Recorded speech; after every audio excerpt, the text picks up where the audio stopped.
स्थिति बनेको छ। त्यसले नेपाललाई पनि एउटा उदाहरण प्रस्तुत गरेको छ।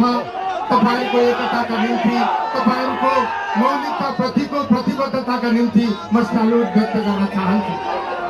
मेरो विचारमा युएईले प्रगति गरेको उसले आफ्नो आर्थिक स्रोतलाई पहिचान गरेर हो। हामीहरूले पनि हाम्रो आर्थिक स्रोतलाई पहिचान गर्न सक्नुपर्छ। हाम्रो आर्थिक स्रोत के हो त्यसलाई पहिचान गरेर त्यो स्रोतलाई हामीले प्रयोग गर्ने गरी अगाडि बढ्न सक्नुपर्छ। त्यस निम्ति सम्पूर्ण नेपालीहरूले सहकार्य गर्न जरुरी छ। यहाँ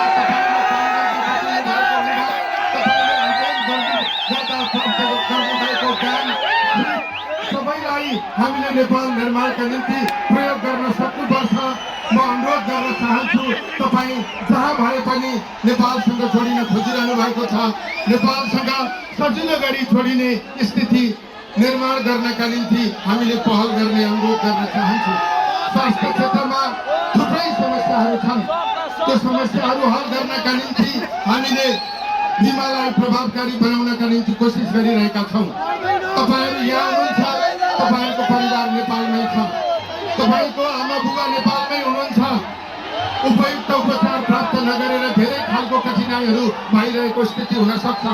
यति धेरै नेपालीको उपस्थिति रहेको यो अवसरमा म अनुरोध गर्न चाहन्छु कि हामीले नयाँ बिमा प्रणालीको प्रस्ताव गरेका छौँ। त्यो बिमा प्रणालीमा देश बाहिर रहनुभएका नेपाली, देशभित्र रहनुभएका सबै नेपालीलाई जोडेर नेपालको बिमालाई व्यवस्थित गर्ने गरी अगाडि लाने कोसिस गरिरहेका छौँ। त्यसमा यहाँहरू सबैको सहयोगका निम्ति म विनम्रतापूर्वक अनुरोध गर्न चाहन्छु। नेपाललाई हामी सबैले मिलेर बनाउन जरुरी छ।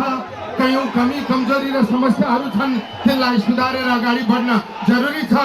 दुबईमा यहाँको बसाई पक्कै पनि केही कठिनाइयुक्त हुन सक्छ, तर नेपालीको एकताले त्यसलाई सहज बनाउनेछ।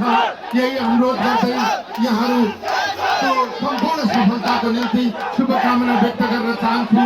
नयाँ वर्ष 2022 को हार्दिक मङ्गलमय शुभकामना व्यक्त गर्दै नेपाली दूतावास र एनआरआई